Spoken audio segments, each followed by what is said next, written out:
We're going to get this meeting in order. Thank you for your patience. Whip O'Neill, if you could lead us in the Pledge of Allegiance. Right behind us.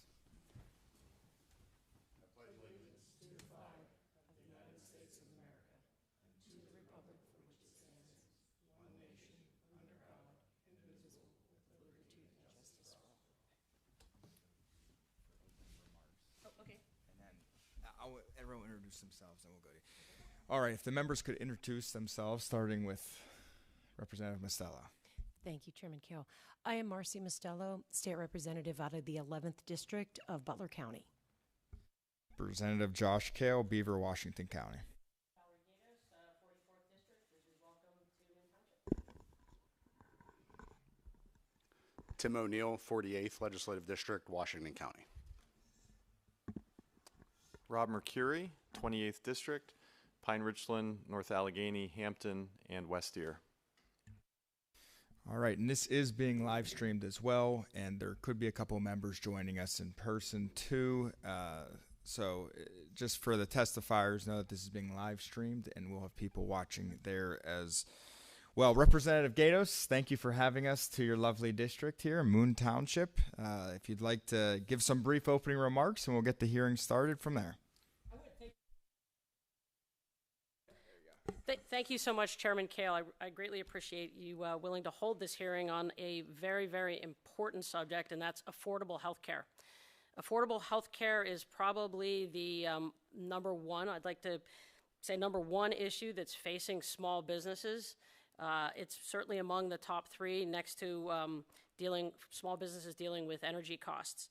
And when I first came into the legislature, or prior to coming into the legislature, I ran my own business. I had under 50 employees. And when I knocked on doors and talked to people, small businesses said that this was their number one issue. They didn't care about anything else. They just wanted their businesses to run, and it was one of the top costs that they had to deal with. So today, we are dealing with the topic here of affordable health care, and it's health care options for small businesses. With my particular business, right after the Affordable Care Act was established, healthcare costs for my employees actually went up 18% the first year. Second year, it went up about 16%, and then the following year, I think it was 12%. Then it went back up to about 18%, and I had all of employees that were actually younger than I as the owner of the business. So you'd thought that that would have lowered the healthcare costs, but it did not. And we've looked at a lot of different options, and right now it's crushing for businesses. Businesses, under the Affordable Care Act, that you've got businesses who you can have your employees who are under the age of 26, they can stay on their parents' health care plan. But then when 26 occurs, it seems like with the startup community, and that's where I spent a lot of my time, they all then start getting married, start having kids, and then they look to the big corporations and abandon small business. So in some ways, the lack of affordable health care for small businesses is crushing our innovative economy and the startup companies, which are really the backbone of our economy. The association health plans, which is what we've looked at as a return to what companies used to be able to do. And prior to the Affordable Care Act, their association health plans, associations, whether it be chiropractors, whether it be pharmacists, whether it be life science companies, accountants, lawyers, restaurants, they were able to pool together under their own trade association to provide health care. And I would say that the Affordable Care Act not only made it prohibitive, but it's actually punitive to small business. It's discriminatory. So association health plans and allowing Pennsylvania businesses to go back to having association health plans is something I have proposed with House Bill 555. And if House Bill 555 is not the solution, then we need to find a solution to the growing problem of affordable health care for small businesses. So I look forward to this discussion and hearing from our panel of experts. And I certainly thank all my colleagues for being here, those in person and those online, for attending this. So thank you. Thank you, Representative Gatos. And we do have Representative Cabell joining us online. There will be others joining us online. For those online, if you have a question, please just let us know. Shoot me a text, raise your hand virtually. There's a hand raise function. You know, Representative Gatos, you've been a leader on this issue since we got into office. And I think it is so critical that we as Republicans are more than just no on health care. I think if we don't cast a separate vision on the issue and present market solutions to the issue, you'll keep seeing more government takeover of the healthcare industry. And I don't think that's to anybody's benefit. So thank you for your work that you've done on this. Thank you for your advocacy on this important issue. And today we have an excellent group of testifiers. We have 3 separate panels. And our first panel joining us, I'll just announce all the testifiers now, and then we'll go through with the panels. Our first panel is the Associated Healthcare Plan Overview panel. We have Emily Green, the Pennsylvania State Director now for Americans for Prosperity. Emily, thank you for being here. We have Kurt Imhoff, the Senior Vice President of Policy and Public Affairs at Life Sciences PA. We also have another panel. We have Noah Karn, the Vice President of Insurance Federation of Pennsylvania. Thank you, Noah, for being here. And we have Robert McCafferty, the operator, North County Brewing, being here. Or North Country, I'm sorry. North Country Brewing. Howison Schroeder, the CEO and co-founder of Neuro Innovators, and Eddie DeCaria, the co-owner and pharmacist at Porter's Prescription Pharmacy. Thank you all very much for being here. I know it's in the middle of the day, taking the time out, helping us sort through these issues and to understand them better so that we can advocate for a sound healthcare policy going forward into the future and try and solve these problems so that our constituents can ultimately have a better way of living here in Pennsylvania. So, with that being said, we're going to go over to our first panel. Ms. Green, the floor is yours. Please keep testimony 3 to 5 minutes. I've never gavelled anybody out, so if you go a little over, it's no big deal. But we really do like having the Q&A portion as well. So thank you for being here, and the floor is yours. Well, thank you, Chairman Kale and members of the House GOP Policy Committee. Thank you for your time today. I'm Emily Green, State Director of Americans for Prosperity here in the Keystone State. On behalf of our tens of thousands of activists, members, and supporters across the Commonwealth, I'm grateful for the opportunity to share our view on association health plans. AFP Pennsylvania strongly supports Representative Gatos' bill to establish AHPs as an option for businesses in this Commonwealth. This legislation would greatly benefit businesses of all sizes. It would expand affordable options for hard-pressed families. Why do we support this proposal? Because it aligns with and advances our vision for a better America. In Pennsylvania and across the country, AFP activists engage friends and neighbors on key issues and encourage them to take an active role in building a culture of mutual benefit where people succeed by helping one another. Healthcare reform is a top priority for us because it's vital to individual happiness and vital to flourishing families and communities. We're convinced that the only way to make healthcare better for everyone is through markets, not mandates. Medical care is simply too complex to be administered by central planners. We need less bureaucracy in healthcare, not more. That's why, as an organization, we seek to give every American what we call a personal option to healthcare. Hassle-free healthcare that you can afford. Healthcare is deeply personal. It's your care. You should have options. We work with policymakers on both sides of the aisle to advance this vision. We want to make Pennsylvania the best place in the world to be sick and the best place in the world to get healthy. The personal option is a set of incremental reforms. It includes consumer empowering tools like a universal personal health credit, a universal access to health savings accounts, and universal access to subscription-based direct primary care arrangements. It includes reforms to remove barriers and level playing fields, to unleash free market competition and promote price transparency. And at the top of these reforms are association health plans. An AHP is a bit like a credit union or group purchasing co-op for healthcare coverage. The idea is to let people band together to obtain health benefits at significant discounts similar to those enjoyed by large employers, people who, under current rules, may not band together for that purpose. I'm thinking of small businesses, including the self-employed, and also individuals who share a common interest. Typically, AHPs are an association of employers. In states that allow AHPs, the associations are authorized as a form of multiple employer welfare arrangement, or MIWAs. These multi-business cooperatives can offer a single health benefit to all their respective member companies' employees. And that single health benefit is exempt from certain plan restrictions that would otherwise apply to smaller employer groups. AHPs save people money. How? By leveling the playing field. They enable individuals and small businesses to enjoy the same group purchasing powers as large employers. We support Representative Gatos' AHP bill because it would make healthcare more affordable for hundreds of thousands of our fellow citizens. The bill defines an association as either a member-based organization of employer members composed of employers in the same industry, trade, or profession, or a group of employers that do not share the same industry, trade, or profession to the extent allowed under federal law, or a group of employers residing in this Commonwealth.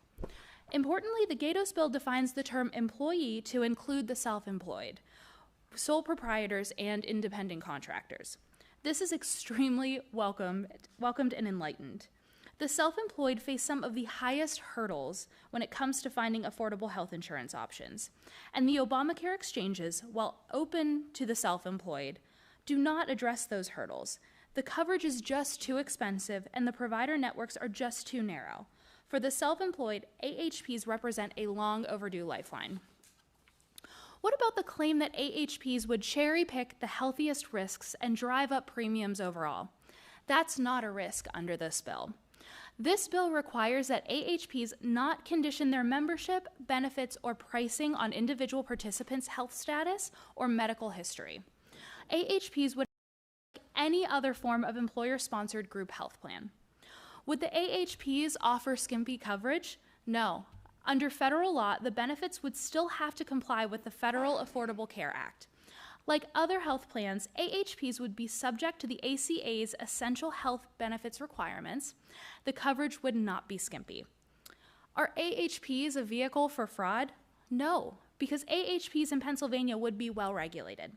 Each association would have to be bona fide, that is, formed for reasons other than to offer health benefits. And the bill includes sensible consumer protections. Plus, our state has strong rules to prevent and punish fraud. So there would be no fly-by-night programs. To sum up, we support Representative Gatos' AHP bill because AHPs represent a safe, sensible, and most welcome new option for hard-pressed employees and families in our state. And while some health insurance companies don't like the bill because they want to protect the status quo for their own financial reasons, that's simply not a good reason to oppose this legislation. AHPs have not been a problem in states that allow them. And surely the status quo is unacceptable and unsustainable. AHPs offer hope. We stand ready to help make this legislation a reality. Thank you for the opportunity to share our views, and I welcome any questions. Mr. Imhoff. Thank you, Chair Kale. Members of the committee, thank you for the opportunity to participate in today's hearing on healthcare options for small businesses and in particular association health plans and their importance to the life sciences industry in the Commonwealth. I'm Kurt Imhoff, Senior Vice President for Policy and Public Affairs at Life Sciences Pennsylvania. I did submit written testimony in advance of today's hearing, so we'll try to keep my remarks efficient. We are the statewide trade association for the industry, formed almost 35 years ago. Life Sciences Pennsylvania represents more than 900 member organizations, including small biotech companies, medical device and diagnostics makers, patient advocacy organizations, academic research institutions, and myriad service providers related to the development of groundbreaking therapies, cures, and technologies. Pennsylvania is home to more than 3,000 life sciences establishments, and approximately 65% of them employ 10 individuals or fewer. This community is predominantly startup in nature and fragile, as it can take upwards of $1 billion and 10 years to bring a new medicine to market. In most cases, these companies are generating little to no revenue as they move a new product through the Food and Drug Administration's rigorous review process. Further, the likelihood of success in our industry is low. Almost 90% of the new medicines entering the clinical trial process fail to receive approval. Given the long odds and the resource-intense nature of developing a medicine or technology, our member companies are overtly aware of their financial well-being. One of the ways Life Sciences Pennsylvania seeks to assist our members and their balance sheets is through our group purchasing programs. As Emily noted, group purchasing programs exist within associations to offer small companies a mechanism by which to band together and provide those small companies with the same purchasing power as large corporations. The discounts offered through these programs provide cost savings, freeing up financial resources to recruit and hire key employees and make important capital investments, ultimately helping those companies develop novel cures, medicines, or devices. For many years, we have been asked by member organizations if we offer health insurance as part of our group purchasing program.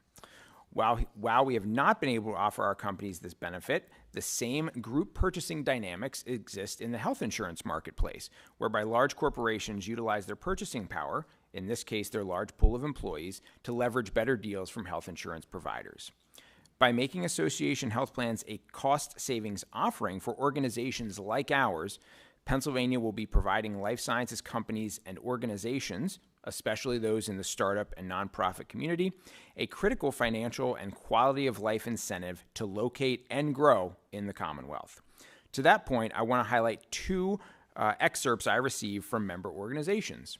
Susanna Massardis, the CEO of the Community Liver Alliance, a patient advocacy group based in Pittsburgh, wrote, "For example, if HB 555 were enacted, Community Liver Alliance could see a reduction in health insurance premiums, freeing up valuable funds that could be redirected towards our core activities. This includes enhancing our advocacy efforts, expanding educational initiatives, and supporting groundbreaking research into liver diseases. Such reinvestment in our mission would not only advance our work, but also strengthen our capacity to support the patients and communities we serve."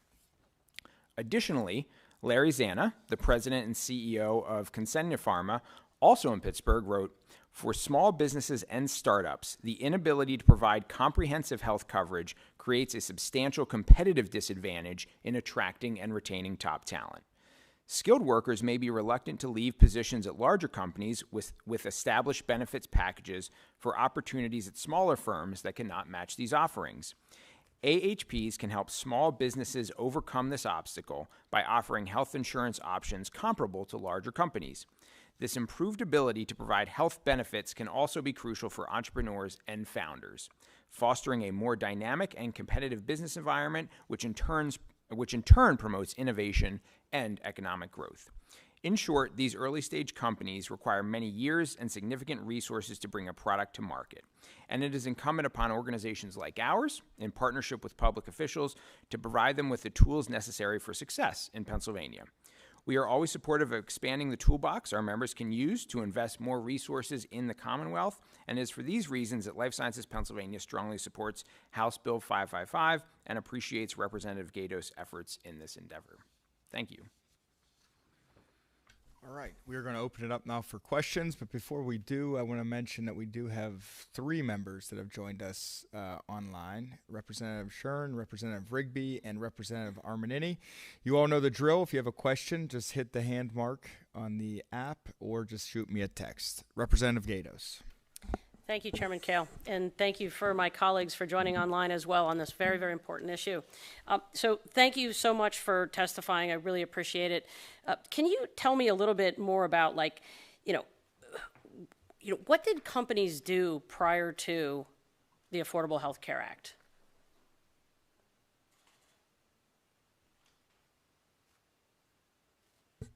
So this may be a little tricky for me to answer. I've only been at the association for 7 years, which does not predate the Affordable Care Act.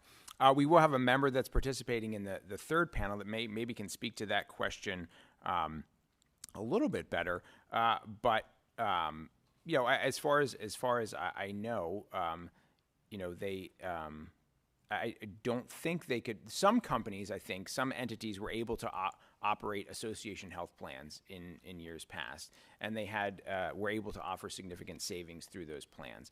I I could be wrong, but I believe the Pittsburgh Tech Council was one of those entities, an organization that some of you may be familiar with given their presence here. Unfortunately, those programs have gone by the wayside and created the issue that you noted during your remarks, Representative Gatos. I don't have any more questions at this time. You guys did a great job explaining the issue, so thank you very much. Whip O'Neill. Yeah, so I'm curious as to really the experience of, I understand from a trade association perspective, especially representing a number of smaller businesses.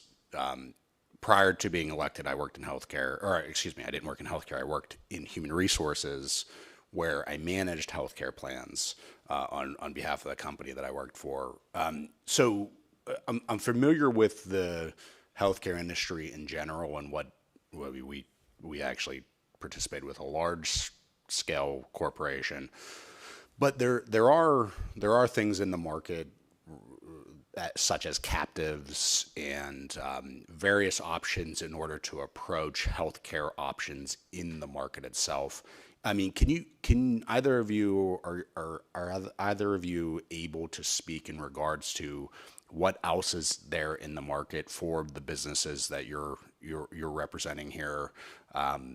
What are the other options if there isn't a healthcare? Without the bill right now, what are the other options? And I just for preparation, I will also ask you the same thing. What are the other options out there currently without this legislation? So my understanding, at least from our members' perspectives, is there's really two options. There are small group rates, there are small group plans that many health insurance providers offer that our members can certainly buy into on a company-specific basis, or there are other marketplaces or the exchanges that they can also direct their employees to. I think the small group plans, the premiums tend to be a little higher there. I've seen upwards of 20 to 30% difference in small group plan premiums as opposed to what association health plans could offer. I also know it's becoming increasingly difficult for small employers to offer some of those plans. I think the Kaiser Family Foundation and their Employer Health Benefits Survey released, I believe it was earlier this year, noted that for many of the almost 50 million people working for the 3.2 million smaller companies in America, family coverage specifically, not individual coverage, but family coverage at small firms is no longer affordable. So I know those can be challenging dynamics. I think the number I've seen of small businesses offering employee coverage through the small group plans stands at around 51%. So we think association health plans would obviously be an important tool to increase that percentage significantly. Okay, thank you. Representative McCurry. Thank you, Mr. Chairman. Thank you, Rep. Gatos, for hosting and for the testimony. I think we can all agree that consumers want good health care at a fair cost, and I'll even say at the most affordable cost possible. But they want good care. Americans are committed, I think, especially in the life sciences industry, to producing, creating the most innovative new drugs and medicine all across the world. And the Affordable Care Act, which is not aptly named, created a massive new bureaucracy, thousands of new mandates in the healthcare system, and was billed as the Affordable Care Act, but in fact did not bring affordable health care to the masses. It just created a new government bureaucracy. That's the way I see it. I think both of your testimonies and the proposal for this bill would introduce free market competition in an association way into the marketplace. And I'm a believer in the free market and the ability of that free market to create more good for more people. So the question is about specifically cost of drugs, cost of medicine. There's been a lot of talk about pharmacy benefit managers and how they interact with the American healthcare system. Could you talk a little bit about, maybe the vision that both of you have for the free market's ability to create great new medicines, and then how the association healthcare plans, a free market type plan, would interact with potentially expensive new medicines, but the ability to make them more affordable for Pennsylvania consumers? Sure. So thank you for your question. I will just say I am not the subject matter expert on PBMs, but what I will say to speak to your point about the ACA and its the way that it was named not being applicable to its practice, I will just say through our personal option healthcare campaign, we have talked with hundreds upon thousands of constituents right at their doorstep. That's what we do best. And when polled, 70% of Americans would rather have a personal option, market-driven choice in their healthcare as opposed to the public option. So I just wanted to share that. So I guess to your question about medicines, it's hard to answer.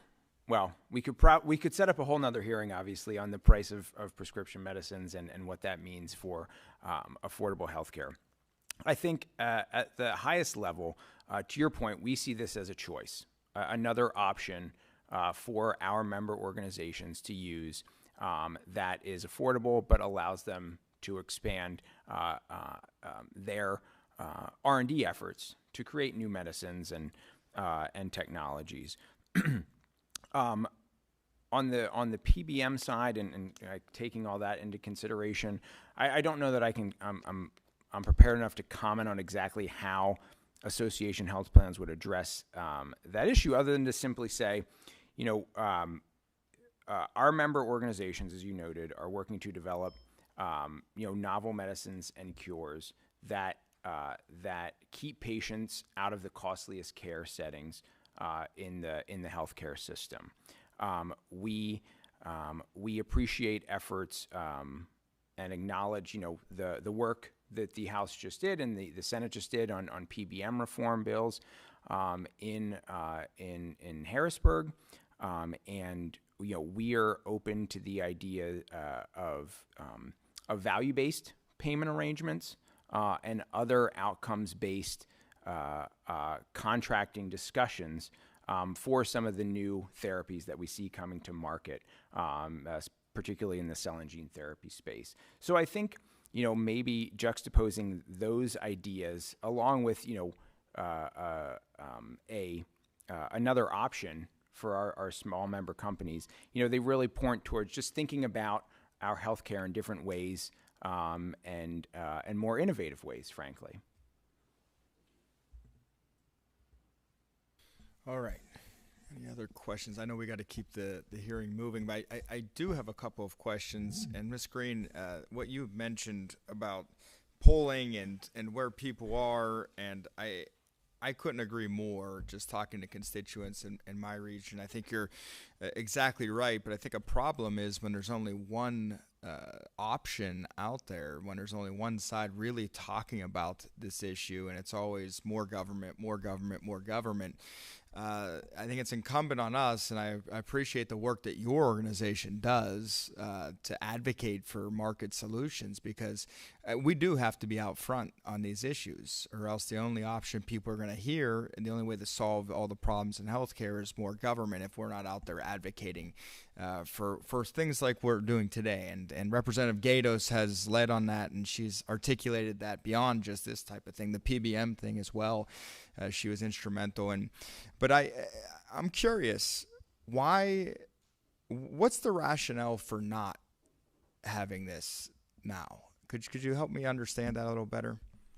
Well, there's a lot of misconceptions about association health plans. So as mentioned earlier, there's a lot of concerns about fly-by-night programs not protecting consumers, but with Representative Gatos's bill, there are 2 points of protection. One is the Unfair Insurance Practice Act, which prevents misrepresentation of benefits, as well as the Pennsylvania Healthcare Insurance Portability.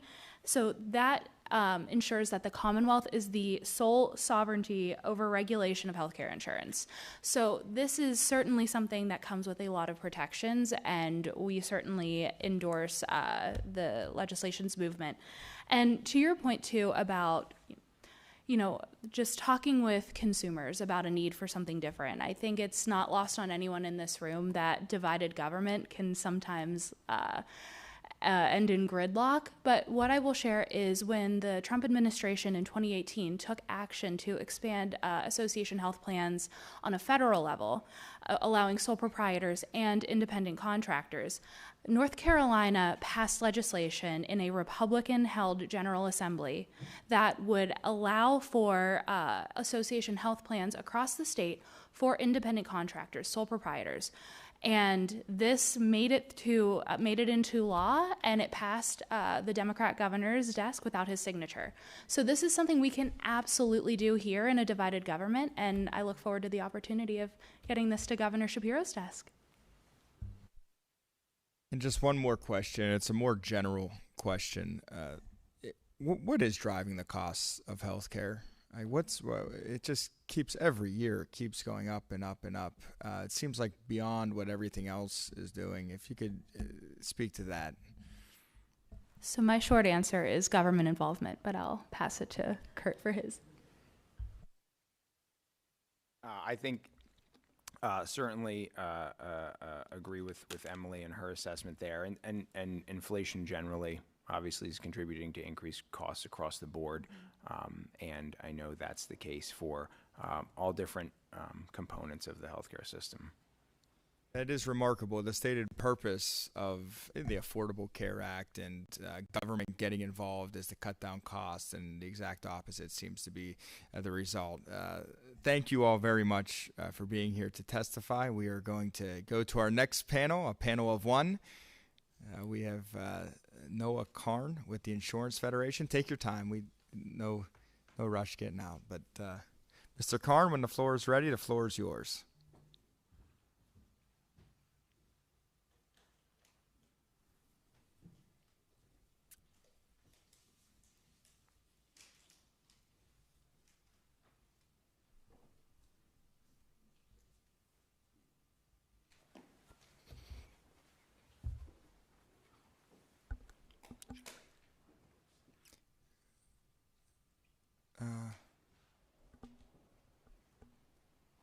Yeah, he's coming now. Okay, good afternoon. My name is Noah Karn. I'm the Vice President of the Insurance Federation of Pennsylvania. We are a state trade association based in Harrisburg, and we include commercial health insurers among our largest members. I appreciate the opportunity to testify today on the subject of association health plans, otherwise known as AHPs. AHPs have been a topic of considerable debate within the healthcare policy arena, especially in the last 6 years. Previous testifiers mentioned that insurance companies don't like the bill, or AHPs generally, because they want to protect the status quo for their own financial reasons. Quite frankly, that's a lazy talking point that mischaracterizes our position. I will make no value statements as to whether AHPs are a good or a bad thing in my testimony today. Indeed, AHPs do offer several potential benefits, especially for small businesses and self-employed individuals who struggle with the cost of health insurance. They also raise some significant policy concerns, including those around market stability, coverage adequacy, and administrative complexity. My testimony will provide a historical overview of AHPs with an emphasis on relevant regulatory and judicial activity. I will also present policy considerations for you, state lawmakers, as well as some general recommendations for addressing the high cost of health insurance for small businesses in Pennsylvania. AHPs are a type of health insurance arrangement that allows small businesses in the same industry to join together and offer what essentially amounts to large group coverage rather than each small business having to obtain its own small group plan. This is an attractive idea for some small businesses because the Affordable Care Act places fewer regulations on large group plans. For example, while small group plans have to cover the essential health benefits, EHBs, which we heard about earlier, and cannot base premiums on the group's medical history, those rules do not apply to large groups. By leveraging their combined size, the small businesses are able to sidestep various ACA requirements, which can theoretically result in lower premiums and more favorable insurance terms than the individual businesses could secure on their own. I'm going to provide some historical background. It's important to understand. The concept of AHPs is rooted in the broader history of multiple employer welfare arrangements, MWAs, which originated in the 1970s. MWAs were numerous employers who band together in associations to self-insure as an alternative to coverage through licensed insurance companies. The early days of MWAs were marked by significant regulatory challenges, including financial instability and fraudulent business practices, and Pennsylvania was not immune to these challenges. I have a quote in my testimony from a 2003 letter that was sent from then Insurance Commissioner Diane Kochen to former U.S. Senator Rick Santorum, highlighting some of those challenges. And in response to those challenges, Congress amended the Employee Retirement Income Security Act, known as ERISA, in 1984 to provide for joint federal and state regulation of MWAs and to regulate other categories of employee benefit plans, including AHPs, Association Health Plans. The United States Department of Labor, the DOL, is the federal agency charged with enforcement of ERISA. Under ERISA, an employee benefit plan must be established either by an employer, an employee organization, for example, a union, or both. Section 3.5 of ERISA defines the term employer to include any person acting directly as an employer or indirectly in the interest of an employer, and that includes a group or association of employers acting for an employer in such capacity.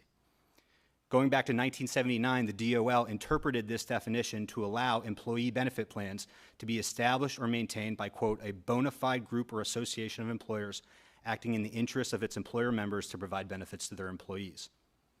This interpretation by the US DOL spawned the advent of AHPs as we know them today. And I want to clear up a misconception from the first panel. AHPs are permissible under current law. It's not that we don't have them in Pennsylvania or that they're illegal in any way. Self-insured MWAs are not appropriate. But that interpretation, that US DOL interpretation, also set a very high bar for AHP status. Members must not only control the plan, but also have a common interest, that is, being in the same industry, and a shared economic or representation purpose unrelated to benefits for forming the association. I want to fast forward to June of 2018, under the Trump administration, when the US DOL issued a new rule that was designed to spur the formation of AHPs.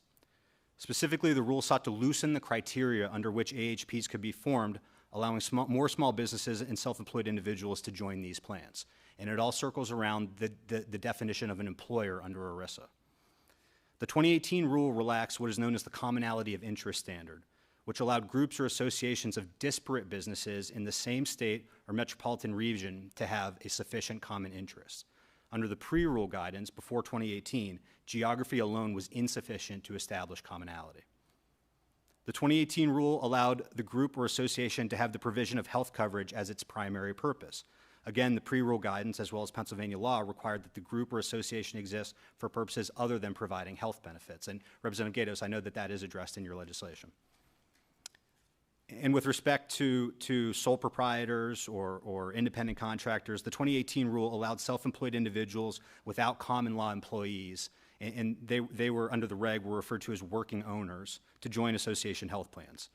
The pre-rule guidance generally did not recognize them as either employers or employees. Okay, how was this 2018 rule met by state regulators? It got a lot of significant opposition, including here in Pennsylvania. At that time, our insurance commissioner, Jessica Altman, issued a press release calling the rule an extremely disappointing effort that actively seeks to dismantle the landmark Affordable Care Act. The insurance department also submitted comments to the US DOL asserting its regulatory purview over AHPs. In these comments, the department essentially informed DOL that despite the 2018 rule, it would continue to regulate AHPs in accordance with state laws governing licensure, solvency, form and rating standards, exam provisions, and enforcement. Notably, the PID stated that it would look through associations to regulate the coverage based on the size of the underlying entity that receives it.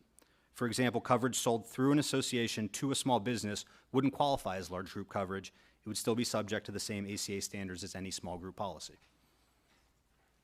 The 2018 DOL rule was eventually challenged by 11 states, including Pennsylvania, as contrary to law, in excess of statutory authority, and as an arbitrary and capricious rule under the Administrative Procedures Act. In March of 2019, the U.S. District Court for the District of Columbia invalidated key provisions of the rule as being in conflict with ERISA, including the relaxed commonality of interest standard, where associations could be formed on geographic lines, and the expansion of the term employer to include working owners, sole proprietors. DOL appealed that ruling and announced a temporary safe harbor from enforcement. Fast forward to January 2021, after the Biden administration took office, US DOL successfully moved to pause that appeal. And then in December of last year, DOL published a notice of proposed rulemaking to rescind that 2018 rule entirely, noting that it reflected a substantial departure from the agency's longstanding guidance on ERISA's definition of employer. In April of this year, just a few months ago, the DOL issued a final rule officially rescinding the Trump administration's rule, thereby marking a return to the more rigid pre-2018 regulatory framework governing AHPs. So again, I would reiterate that AHPs are still permissible, but not under that more expansive rule that was issued under the Trump administration. That has since been rescinded by the Biden administration.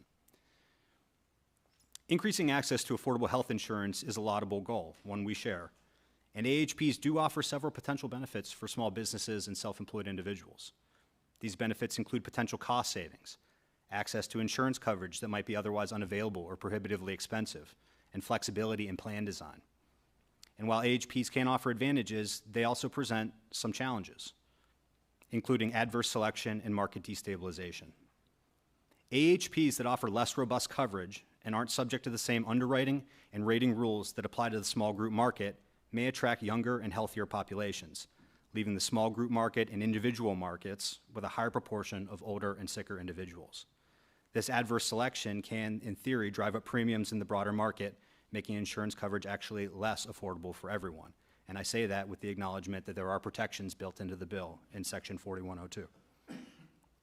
AHPs may also offer plans with more limited benefits, excluding essential health services such as maternity care, mental health services, or prescription drugs. Again, while this may lower premiums, it could leave members underinsured and financially vulnerable in the event of serious health issues. I say this with the acknowledgement that Section 4103 addresses this by requiring that the essential health benefits be covered, but on some level that's antithetical to why small businesses are attracted to AHPs to begin with. From a health insurer's perspective, AHPs introduce administrative complexities due to varying state regulations, diverse member needs, and compliance with federal ERISA rules. Managing these complexities requires robust systems and processes, potentially increasing operational costs and complicating plan administration compared to more standardized insurance offerings. That's best highlighted by Section 4104 of the bill, which speaks to intra-association experience rating. That is, looking through the association and rating them on an employer-by-employer basis. Something like that can be much easier said than accomplished. The high cost of health insurance does remain a significant challenge for small businesses and self-employed individuals. But while AHPs do offer a potential solution, the risks and challenges associated with these plans suggest a more comprehensive policy approach is needed, and this gets to some of the questions that were asked on the last panel. To address the high cost of health insurance, policymakers should consider several different strategies. First and foremost among them is restricting health insurance coverage mandates. There have been over 40 mandate bills introduced in the Pennsylvania General Assembly this session. 3 of them have been enacted into law. Several others have already cleared their respective chambers of origin. The General Assembly should consider the impact of health insurance coverage mandates on the cost of insurance, particularly in the unsubsidized small group market. They don't enjoy the same subsidies that those in the individual market do, and they're somewhat insulated from that cost. While mandates can ensure access to specific health services, they can also contribute to rising premiums by requiring insurers to cover services that may not be essential for all policyholders. By carefully evaluating and potentially limiting new mandates, the General Assembly can help contain costs and provide more flexible insurance options that better align with the diverse needs of small businesses and their employees. The General Assembly should also consider policies aimed at reducing the cost of medical care and pharmaceutical drugs. Someone asked on the previous panel, what are the major cost drivers, right? It's hospital charges, it's provider charges, it's the cost of pharmaceutical care. We hear a lot about inflation in our economy. Consider that medical inflation is 9 times that of the general economy. This also includes value-based care models as opposed to fee-for-service care models, and cost control measures for prescription drugs, which I know Representative Gatos, that's something you're very passionate about. Promoting competition in the health insurance market can also help lower costs and improve quality of coverage, as well as reducing administrative costs and insurance overhead for carriers. In conclusion, while AHPs do offer a potential avenue for providing more affordable health insurance options, they do present significant risks that must be carefully managed. A balanced policy approach is essential to ensuring that small businesses and self-employed individuals in PA have access to affordable, high-quality health insurance. We reiterate that by reconsidering the imposition of new health insurance coverage mandates the General Assembly can play a crucial role in preventing inflationary pressures on the small group market. The House GOP Policy Committee also has a crucial role in shaping the policies and regulations that will govern the future of health insurance in our Commonwealth, and we certainly appreciate the opportunity to contribute to this important discussion. Thank you. Thank you. Representative Gatos. Thank you, Mr. Chair, and thank you, Mr. Karn, for testifying, and thank you for working with us to develop this bill and to find those details that we need to make it better. You stated that the ACA put more burdens on small companies more than big companies. So you admit that the ACA has been treating small companies a lot more unfairly than the big companies. Yeah, so things like the essential health benefits, large group plans don't have to abide by that, right? So that's something that is uniquely shouldered in the small group market. And then you also have different underwriting and rating rules, and that's reflected in the premiums that are paid. Yet the large groups have more of a risk abatement because they have larger groups. So it almost doesn't make sense that and that's part of what makes AHPs attractive, right? You have a broader, more diversified risk pool, and in theory, that can be reflected in the premium. But yet it doesn't work that way for the big business versus small business. So small businesses are taking a lot more risk than the larger businesses. They are, but I would say that small groups are rated based on age, geography, smoker status, whether you're being insured as an individual versus, with dependents, whereas, large groups, there's more experience rating. So I do hear what you're saying, but they have a little bit different underwriting and rating rules. So 36 other states, I think it's 36 now, have legislation or have association health plans very much like I've proposed in House Bill 555. And how does that, or how has that affected the other states' marketplaces? And why are they not having problems with that? And why not join those 36 other states? I can't speak to the 36 other states, but I will say that, I'll admit that when I first looked at your bill, my assumption was that the aim was to codify basically the 2018 Trump administration DOL rule. And you do have things in there where, an association is broadly defined to include employers with no business nexus. You do have the geographic commonality standard. The definitions of employee and employer include those sole props, but only subject to federal rules. There are commonalities between your bill and the 2018 Trump rule, but what I will say is that, Section 4103, the association health plan coverage requirements, a lot of what's in there is, again, sort of respectfully antithetical to why AHPs are an attractive option. Small businesses pursue AHPs so they can offer a more narrow benefit package akin to what a large group plan might be able to offer, as opposed to the essential health benefits that are part and parcel to a small group plan or an individual plan. Well, we did add some of those things in there at the request of the insurance department as a compromise. Yeah. But, how do we promote more competition in the marketplace so that small businesses can have other options? That's a great question, and it's something we're all struggling with. But I can tell you what certainly does not move the ball in the right direction, and that's the imposition of additional coverage mandates from Harrisburg. And like I said, there have been over 40 bills introduced this session. Quite a few of them are advancing, and you guys are in an unenviable position, right? Because there are sympathetic interest groups, oftentimes constituents with very difficult circumstances and stories, and there are pressures on you to create coverage for A, B, and C, right? But that's also counterbalanced by the fact that you have small businesses coming to you struggling with the high cost of health insurance, right? And you can't really have it both ways. Well, I think some of that comes with a lot of our constituents say, well, I'm paying so much money for my health care, they should be covering it. So it's sort of a chicken and egg of making these decisions, saying that, well, if they're going to be required to pay for coverage, it should provide coverage. Yeah. So I certainly understand that. The other thing that when we had conversations with the insurance department, that I think it's the unfairness of this that is most troublesome to businesses. When we had conversations with the insurance department, we found out that the insurance department had allowed 3 franchisee companies, Chick-fil-A, Ace Hardware, and I think a few others, to provide healthcare coverage for their franchisees, but just those franchises.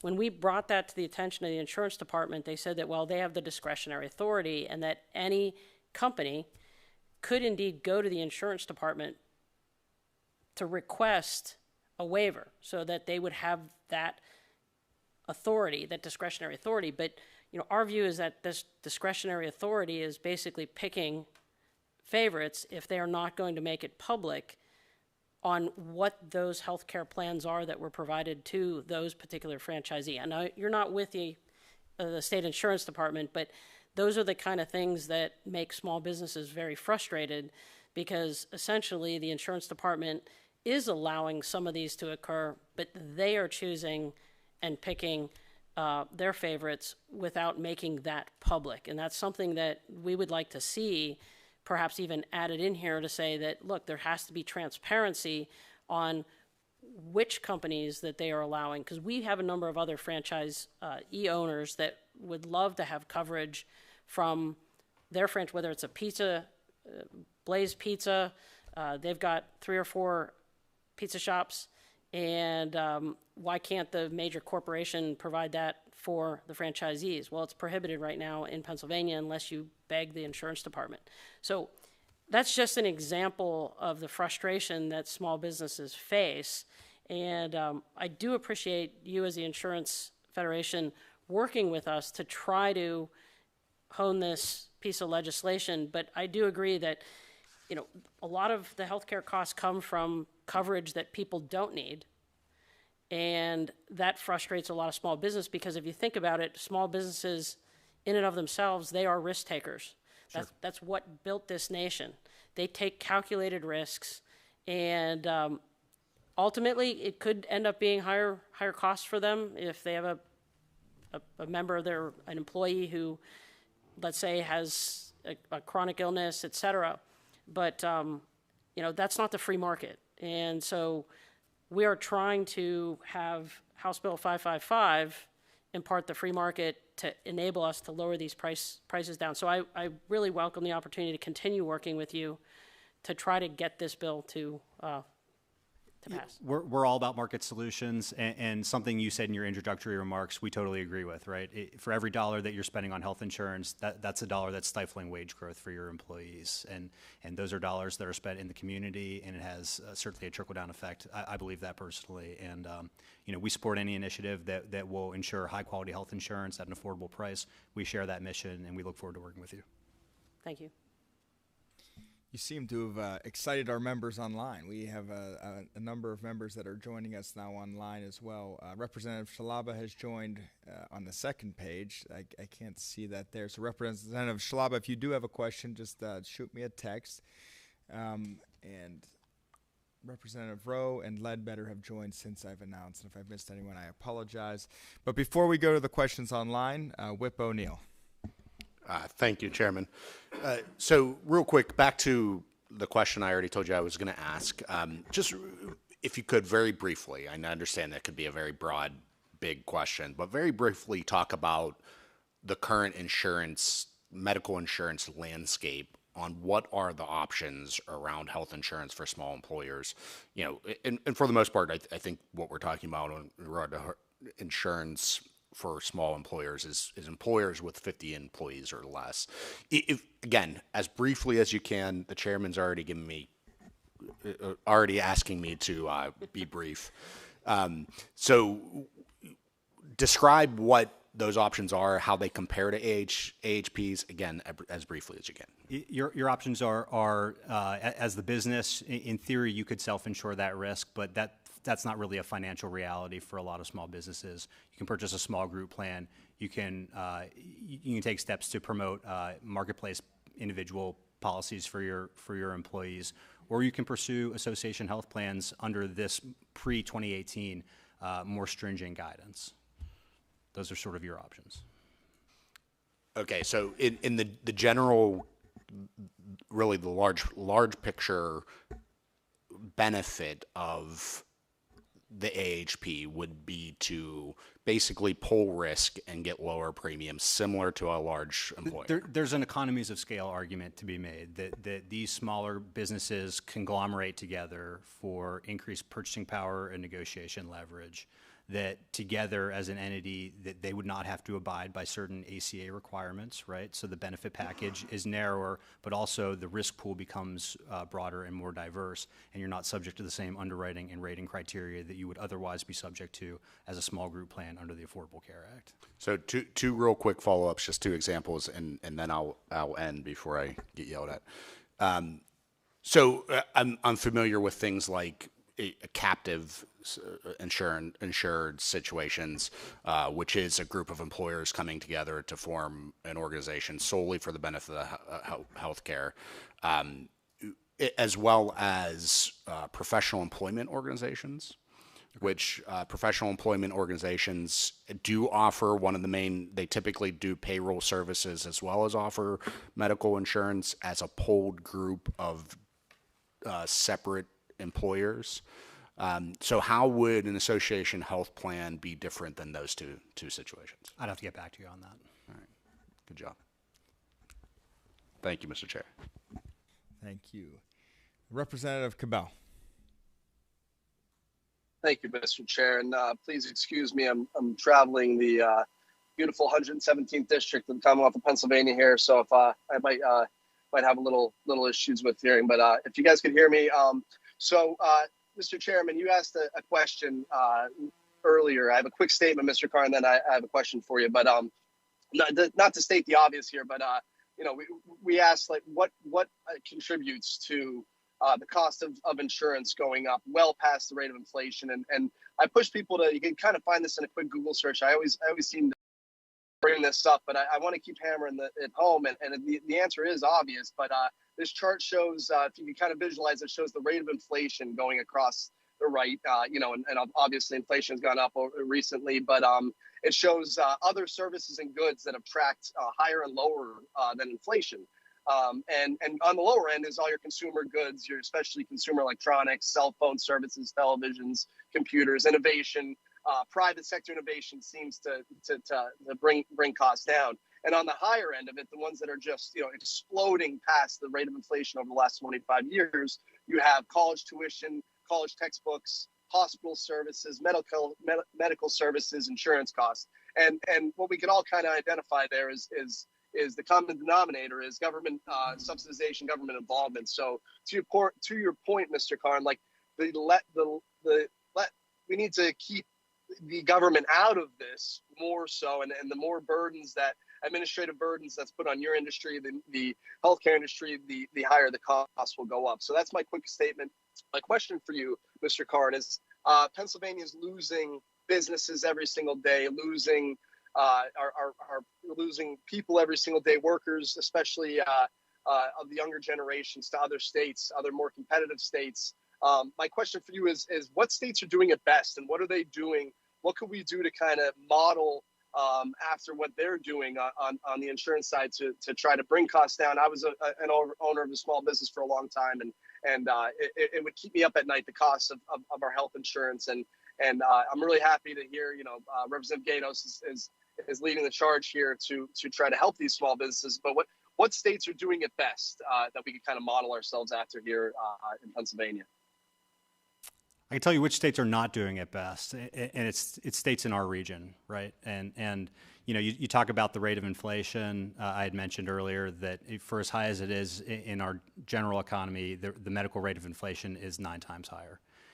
It's something that everyone's struggling with, and a lot of that is an organic marketplace adaptation, but some of that is publicly imposed, right? I think if you talk about states that empower the free sector, the private sector, free markets, believe in that, that generally translates to a more robust and competitive insurance landscape. Thank you. Yeah, so I imagine, without being specific, we could probably take a look at the states that are doing well as far as increasing population, businesses that are moving into those states. It's all the same states we're losing. Our young working people and businesses too are probably the ones that are doing it best. So So again, thank you to all the testifiers. Thank you, Mr. Chairman, and thank you, Rep. Gatos, for championing this effort. And I would just add, to the extent that so many folks have their health insurance through their employment, right? States with healthy economies where people are gainfully employed and they earn a decent wage and significant employment-related benefits. Those are the folks who are best off. Representative Mostello. Thank you, Mr. Chairman. My question has to do with the rising cost of health care coverage. You list 4 items here, and one thing that I don't see on here is tort reform, medical malpractice costs. I might have to revise my testimony. Yeah, you might need number 5 on there. I'm sorry. Yeah. Would you like to amend your testimony, Yeah. Mr. Carnes? Would you like to add anything to that, Mr. Carnes? But how is that affecting? Because it has to be affecting the rising cost of health care. And how is it affecting us here in Pennsylvania, and how will that affect Representative Gatos's legislation moving forward?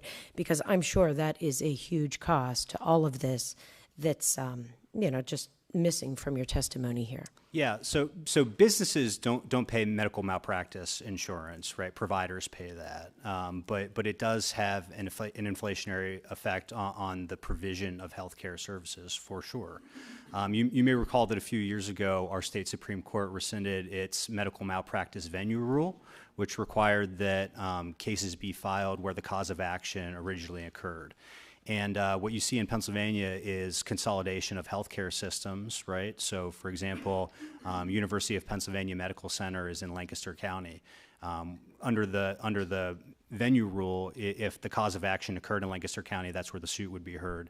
Now, those cases are being dragged into Philadelphia, where you have more plaintiff-friendly, juries and verdicts. And that certainly has an inflationary effect on the cost of medical malpractice coverage, and certainly a downstream effect, when it comes to just the prices we're all paying. Have you seen, can you quantify that with how much prices have gone up since that has happened? We do have some recent data on that. I'm going to have to get back to you, but I'm happy to share that. Yeah. I really would like to see that. Sure. Thank you. Absolutely. All right. Any other questions? Well, Mr. Karn, I think you're off the hot seat. I appreciate it. And we will thank you very much for your testimony. Thank you for being here. We're going to keep moving along, and we're looking forward to hearing the small business perspective. So if our next panel could come up and take your place, and we'll start that panel as soon as you're ready.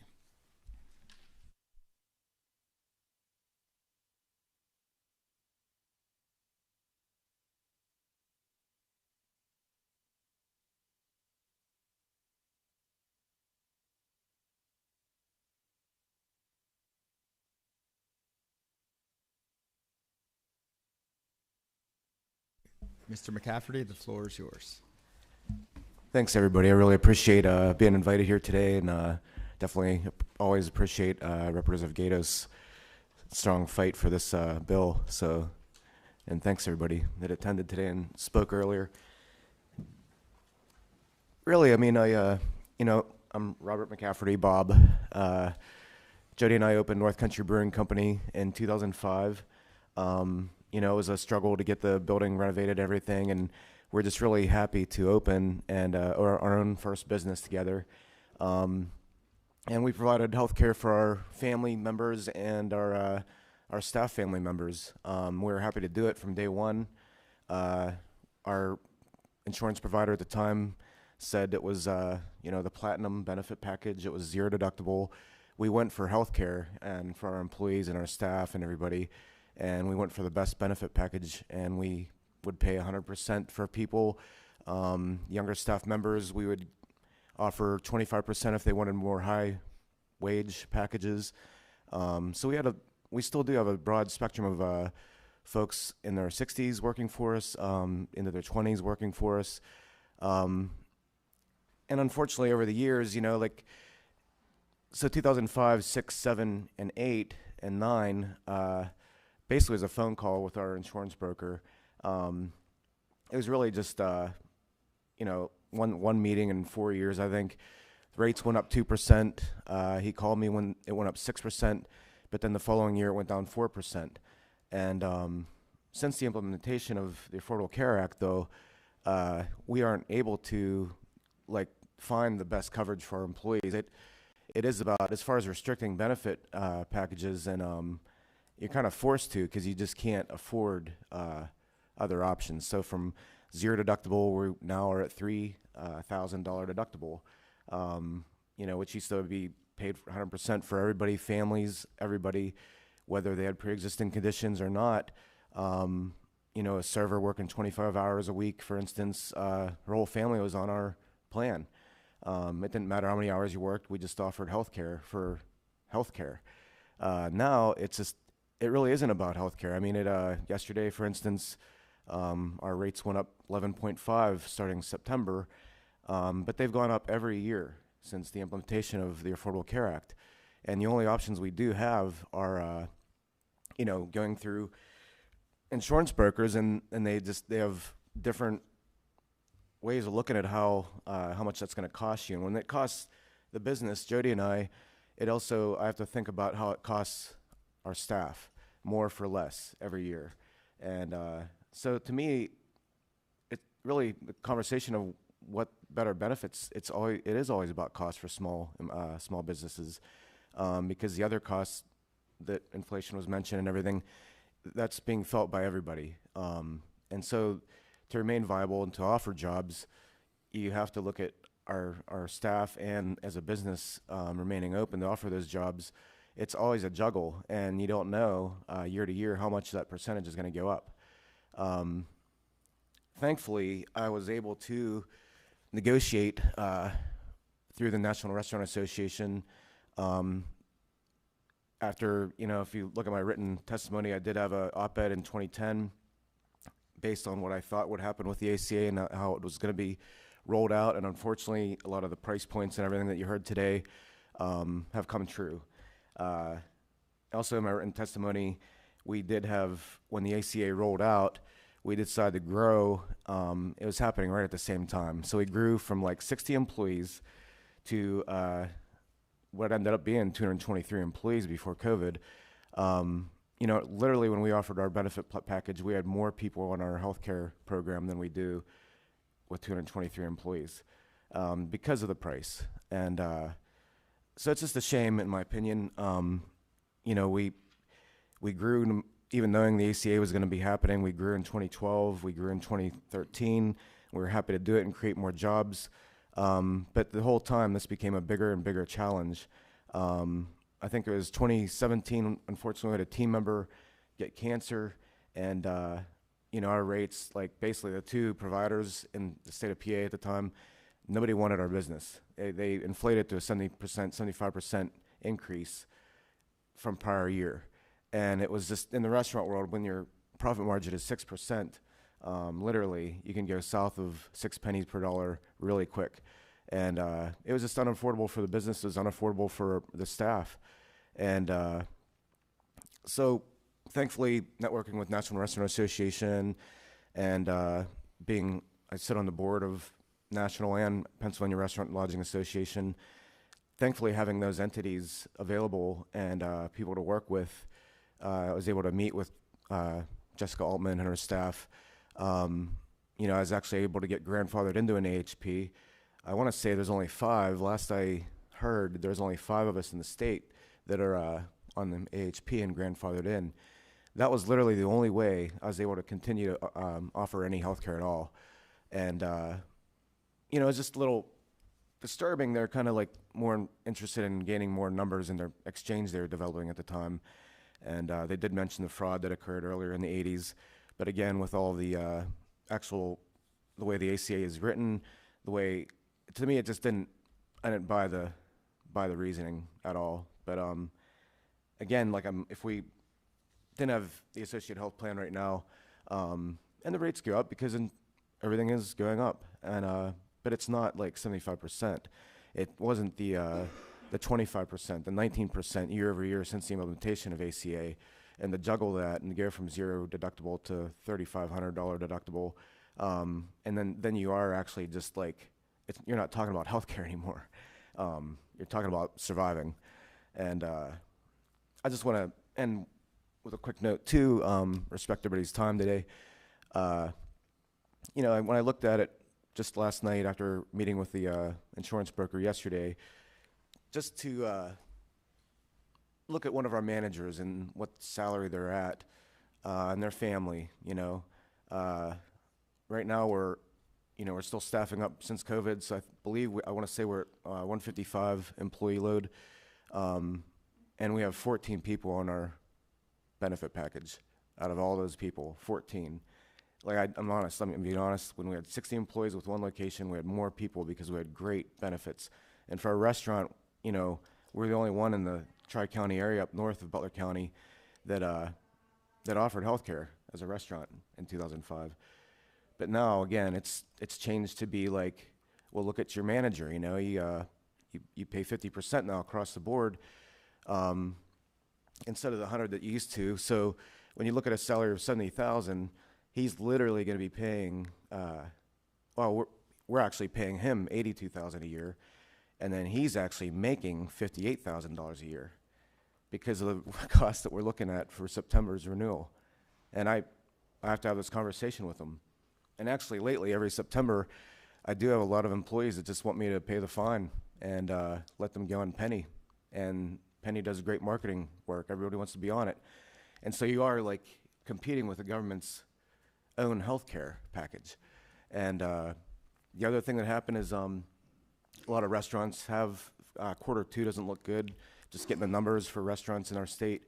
A lot have sold, a lot have closed. One at our one location in that town, you know, they're a mom and pa. They end up getting investors to, you know, grow their business and keep their business.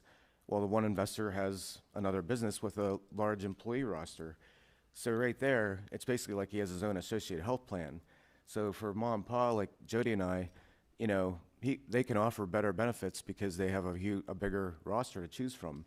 Whereas I used to use it as a perk to work for us. Now it's like, you know, another challenge. But that's why I appreciate all your work and appreciate everybody that testified earlier. Thanks. Mr. Schroeder? Good afternoon. Thank you, Chair Kale. And, oh, sorry. Is that better? Yep. Thank you, Chair Kale and committee for having all of us here. I'm Howison Schroeder. I'm the CEO of a startup called Neuro Innovators. A little background about us. What we're doing is repurposing a mix of already FDA-approved drugs for different indications, but using them now to enhance neuroplasticity in the brain for surviving stroke patients with motor disabilities. We're doing a great job of keeping stroke patients alive, but that also now means that stroke's the largest contributor to long-term disability in the country, and there's no acceptable protocol for them. They're pretty much a warehouse population that in fact costs us a lot of money, some by, depending upon who you look at, maybe as much as $7 billion, depending upon the study. I will say that this is my second startup here in the region. And in my last one, where we were also dealing with the neurosciences, all I can do is just mirror exactly what my counterpart here said, the rising cost of healthcare, trying to preserve a benefit. When you're a small company, everybody's really a different part of your family. They may not be blood, but boy, if you don't take care of them, they're going to go. And we're all in each other's lives. And it's a problem how the cost ends up growing. So we have an agreement right now with Mass General Brigham's, their world-renowned Spalding Rehab, to run a phase 2 proof-of-concept study. We're out there raising money now. We're going to be a first-in-class solution to address a huge unmet need. I bring that up just because of this startup community, and I think one of my colleagues, Larry Zana, was also in the testimony too. There are a bunch of us here trying to get things sort of underway around here. Humor me while I just share a little bit about me. I'm not some outsider that's come in. I'm a dyed-in-the-wool Pittsburgher. I have an ancestor that fought at Braddock's defeat. I have an ancestor that came from Germany to get away from the authoritarian Prussians, ended up dying in Andersonville prison in the Civil War. I'm here. Help me succeed. help us all succeed, because we're here because we love this place. This is our home. These are our roots. I'm sure we've all seen the data. Pennsylvania pretty much stinks in all the startup data. Pittsburgh ranked out of one study, I think it was 54th out of 54 large metro areas for new job creation. It was 51 out of 53 of another study in startup creation. And in theory, size should help here. So Philly should be doing a whole lot better than Pittsburgh in that ranking. Well, Philly's 6th in population, but 34th in new startups. If we want people to come in, if we want this place to grow, we've got to find a way to help our startups get moving. Excuse me, one of the things I was looking at, they just listed 5 things. Role of venture capital, tech giant influence, impact of universities, influence on business environment, risk consolidation. I'm happy to address any one of those, but we're here to talk about the influence of the business environment. If we can't compete with those other 30 states with higher costs, and whatever the right solution is, we've got to figure out a way to allow us to help take care of our employees without killing the goose here. I don't know what that answer is, but allow us something to be more competitive with our healthcare costs. We're losing to other states. We're losing, and in small companies, we lose to the big companies. They've got the resources to go figure out how to get around the game. Chiclets or whatever it was earlier. That's a big company. They can go into the insurance department. I don't have time to do that. I'm guessing neither of my colleagues have that time to do that. We're just trying to run our business and take care of our people. Anyway, I'd like to remain in Pittsburgh. I care about this place, what it is and what it can become. I want Pittsburgh to thrive. I want my children to be here in exciting and meaningful jobs. But the growth is not here, so none of my children are here. Let's take down these burdens that inhibit job growth.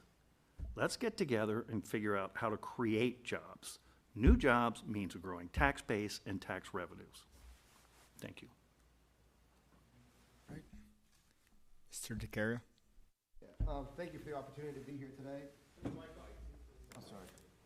Oh, they're just turning, right? Okay, is that good? Okay. Thank you for the opportunity for being here today. And thank you for saying my name correctly. It's pretty impressive. So thanks. So I'll introduce myself. My name's Eddie DeCaria. I'm one of the co-owners for DeCaria Brothers Incorporated. It's a family-owned business, second-generation family business. We currently have 7 pharmacies, 5 in the Ohio area, 1 specifically in Burgestown, Pennsylvania called FamCare Pharmacy, and 1 right up the road here called Porter's Pharmacy and Compounding Lab. We're small business owners. My brothers and I run the business. My dad's a silent partner. We take pride in being small business owners with a focus on people, taking care of our patients and taking care of our employees. Just like how he said, like, it's family. We have to take care of them. We're invested in their lives. They're invested in our lives. It's different than being a big multi-global corporation. We're in it together. Small businesses play a crucial role in the U.S. economy. They drive innovation, create jobs, and provide stability to the economy. A core foundation of the American dream is that every person has the freedom and opportunity to succeed and attain a better life. Small businesses have been a pathway for millions of Americans to pursue the American dream. Talent acquisition and retention is paramount to the success of any organization. This also applies to small businesses and independent pharmacies. Small businesses want to attract and retain talented workers, just like large businesses do. As a small business, we're currently struggling to compete with larger companies on multiple levels. One area of great concern is offering healthcare insurance to our employees. Large employers can offer comprehensive and insurance healthcare coverage, but small employers cannot. The only type of healthcare insurance we as small employers find have high premiums, high deductibles, and narrow networks.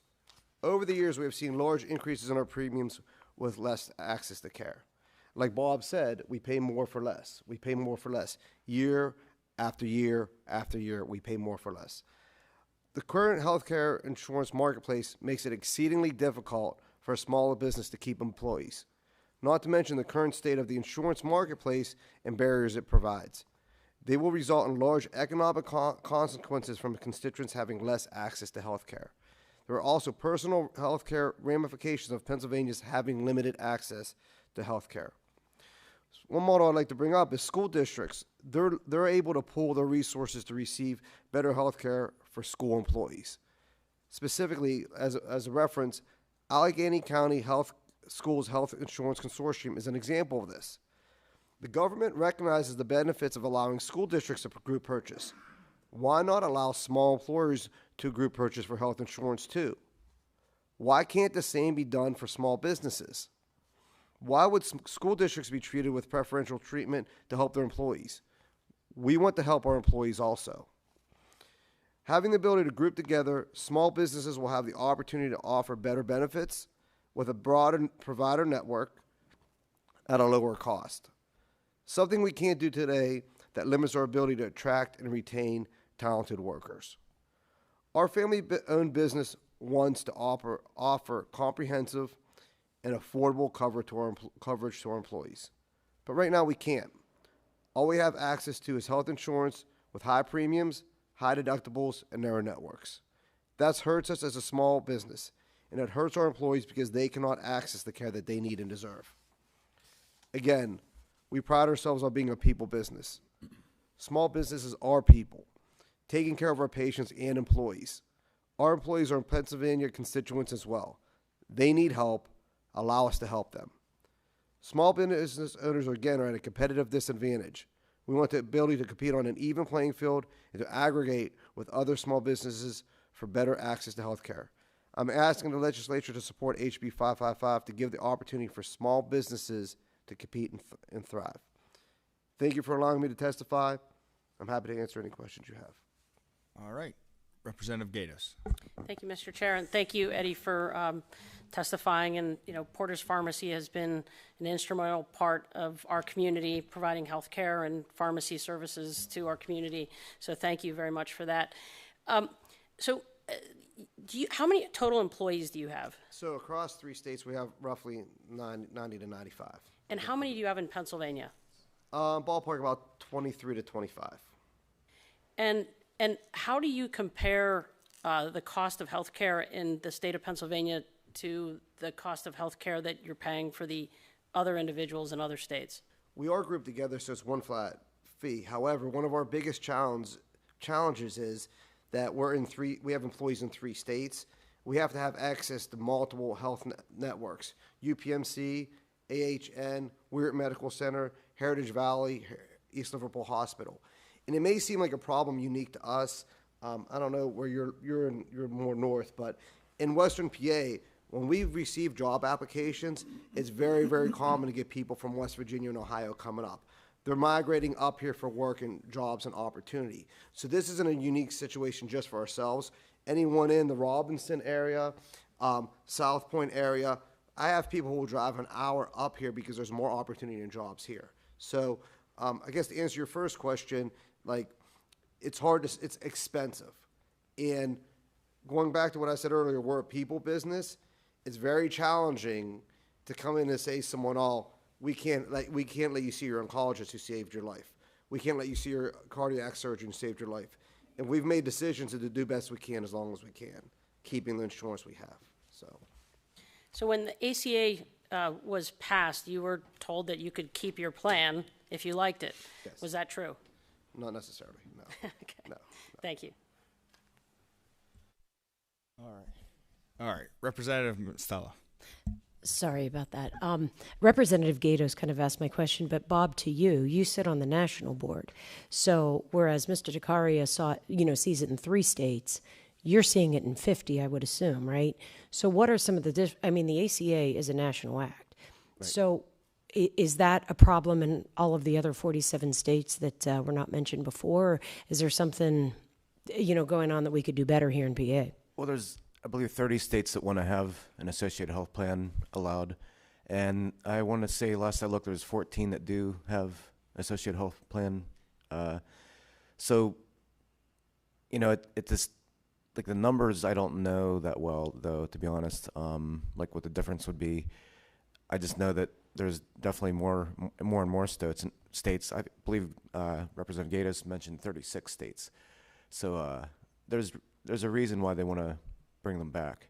And there's a reason why that a bill was introduced in 2018 to try to help remediate. I mean, that's really like years after ACA implementation. So that's what we all look forward to, is a solution, instead of all it is just trying to pick the best little package of plans left, and not as much deductible for somebody if they have to use it. You know what I mean? It's just like, it's all about, we all want solutions because this isn't working. To add on to his point, the higher deductibles, like we probably have like you're in the restaurant industry, but we're in the service industry still. Like those higher deductibles are just preventing people from getting health care. And the more they're prevented from getting health care, the personal and financial repercussions happen for years to come, because there's not preventative care, because they're not inclined to use their insurance because of the deductibles. It's more of a catastrophic manner a lot of times. And we have no other choice. You're right. All right. Any other questions? I do have a couple of questions, broad questions. And forgive me for my ignorance if this question doesn't make sense. I'm trying to get to a point here where I can better understand it. You talk about higher costs for businesses and how much you're spending on healthcare. Just as it relates to the payroll costs that you do for your employees, what percentage of that goes towards healthcare? Roughly. I'm not looking for exact numbers, roughly. Well, that's, like, there's certain percentages that restaurants have to fit within, like food percentages, and your inventory is huge because, again, like 6 pennies on every dollar, literally. If you drop a burger on the floor, you have to sell 36 burgers to make up for the plate cost, and before you even make a sale on that burger. So things you didn't know when you open a restaurant, but thankfully learn quick. It just, it used to be 6% is what it should be. For healthcare and tax and everything on your payroll. That would be the percentage that you should always maintain. And, like hourly rate with managers included, usually 30% should be the top line percentage. Healthcare, is included in the tax 6%, but it is going up. But the problem is we have less people joining it. So it has gone up, but it hasn't, because we have less people, 14 people on our whole company or on our healthcare right now. So it's just, if we had what we had with 60 employees on the current plan, oh yeah, I'd have to get you that number, because now I'm curious. I guess that's what I would be interested in seeing per individual. I understand the issue. It comes when it's so high that people are going to other places for health care, and that's certainly a part of this. I'd be curious to see what it was per individual and how that cost has increased over the course of the last number of years. I know that it has. I'm just curious if there was a quantifiable number that we could see. Any other testifiers? I'm going to hypothesize and guess what ours is. It's just like Bob, like I'm in operations. My brother handles more of the P&Ls, where I'm worried about inventory and labor. There's only things we can control too, similar to you. So, but I'm going to just guess based upon myself, is like, I would say a pharmacist, which is not a low-paid individual, we're probably paying 10% of their salary to healthcare cost. That's not a small number at all. And so it's kind of like it's a broad answer, because if you have a technician or a cashier, the percentages are going to vary. Or you hope they work for the Allegheny County schools and they don't pay anything. Like, it really is hard to do a flat fee across all employees. So I think, to your point, it's employee specific, and I would estimate for a pharmacist around 10%. All right, Representative Gatos. If I could.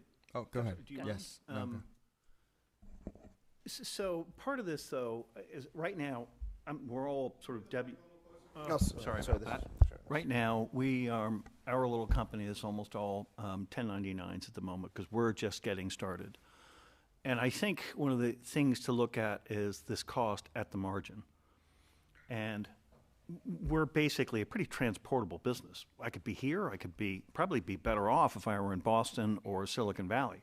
There's a hell of a lot more capital there ready to flow into this stuff. And it's a problem here that we don't have as much capital. Okay, I am here. I'm pretty deeply rooted here. I would really like to stay here. So it's one thing to look at the precise costs, and I'll segue for a minute. In my prior job, we did have this, and we had exactly the problem these guys talked about, ever-growing costs. We ended up putting more and more on the employee for them to pay for it. We put out a package of plans, and we let the employees figure out which plan they wanted, which was the lesser of evils in many ways. But if all we're doing right now is playing catch-up to the other states, all we're doing is just trying to not lose as much. It would be fantastic if we could figure out how to get ahead of the game to incent people to actually come here to start their businesses and keep their businesses. Particularly, harder for you to move your brewery somewhere else. You're in that neighborhood. Harder for you.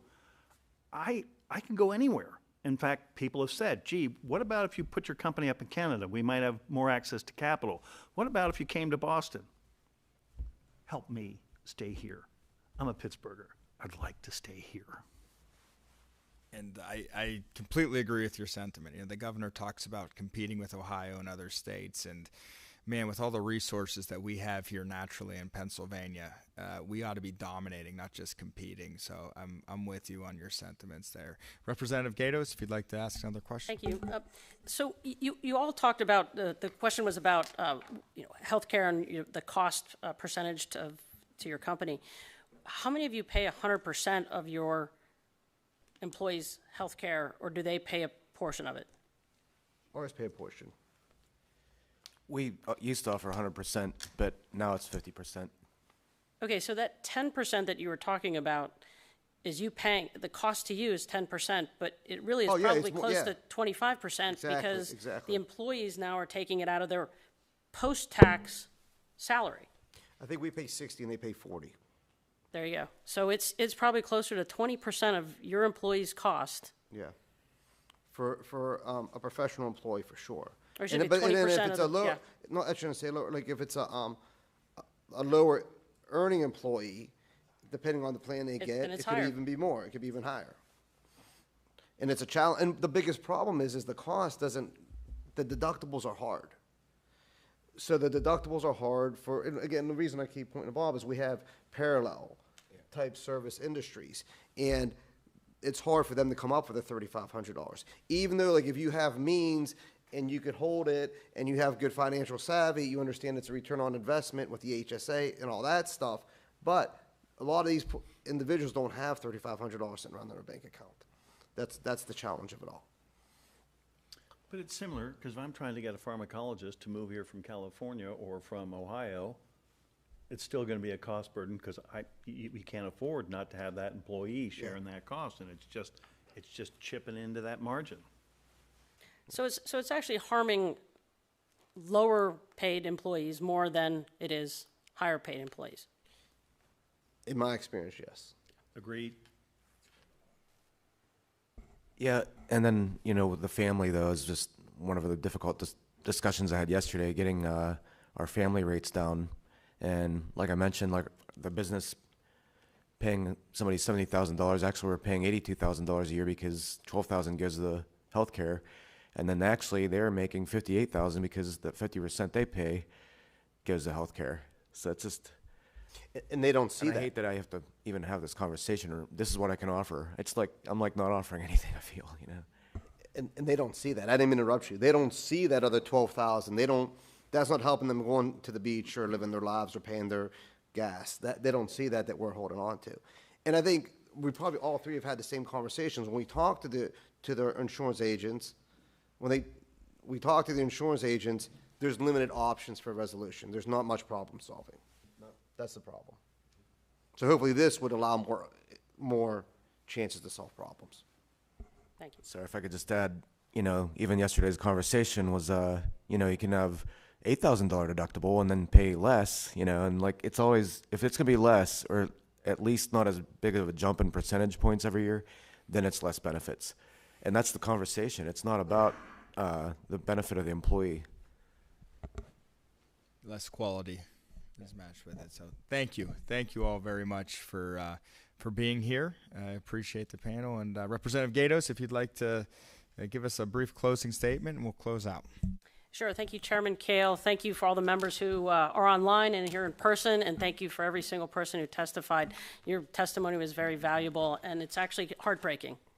It's heartbreaking, and heartbreaking for someone like myself who has spent my entire life helping startup companies, and to watch all these startup companies getting ravaged in less than a decade, stripped from their opportunity to succeed and to innovate.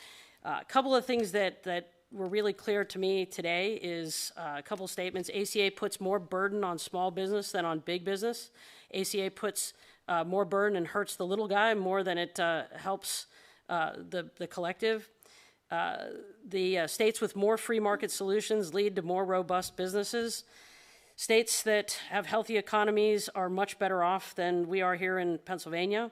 It's increasingly difficult for small businesses to retain their employees because of the cost of this health care. And government subsidies, as government subsidies have gone up, the cost of health care has gone up.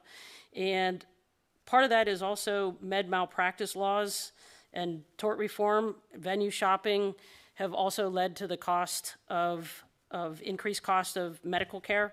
And then, of course, we talked about PBMs also increasing the cost of care on that. 36 states do offer other free market solutions, so why not Pennsylvania?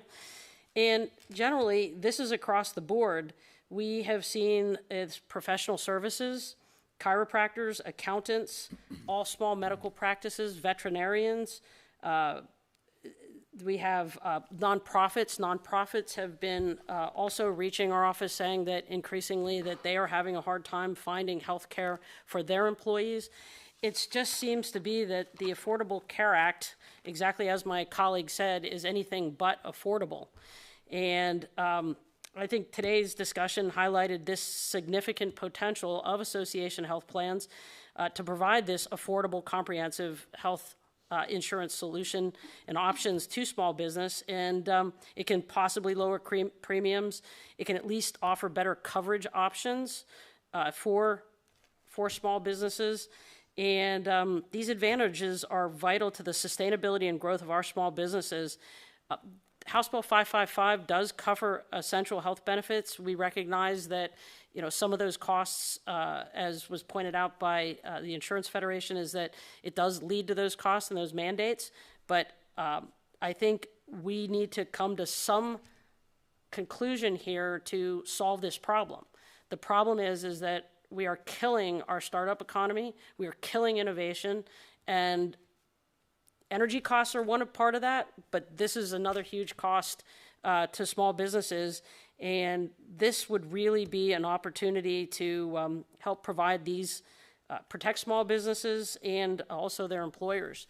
We need to do something here in Pennsylvania, as Mr. Schroeder had stated, and this is an opportunity for companies to pool. We talked about, to clarify, that there are a lot of really small businesses, and this bill would enable companies. Let's say if you have 10 life sciences companies, 10 veterinarians, 10 chiropractors, 10 pharmacists that each have 5 employees, they can reach that magic number of 50 employees to be able to pool to get their focused healthcare coverage.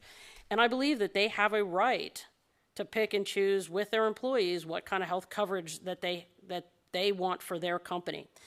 Mandating them coverage that they don't need is killing our small business. So I hope this brings much needed relief to our small business community, and I certainly thank everyone for participating and thank Chairman Kale for entertaining this hearing. So thank you very much.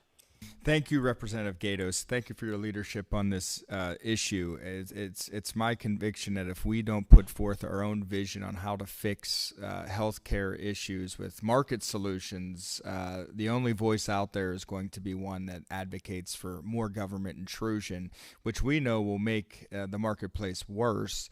But it's our duty, I think, as legislators that appreciate that, to put forth a vision that says we have solutions as well. And that's exactly what you're doing. And I'm looking forward to advocating this solution and many others like it to make that a reality. The next policy committee hearing will take place in the Lehigh Valley. We'll be kicking off a back to school series. It'll be hosted by Representative Malou McKenzie. And until then, this committee is adjourned.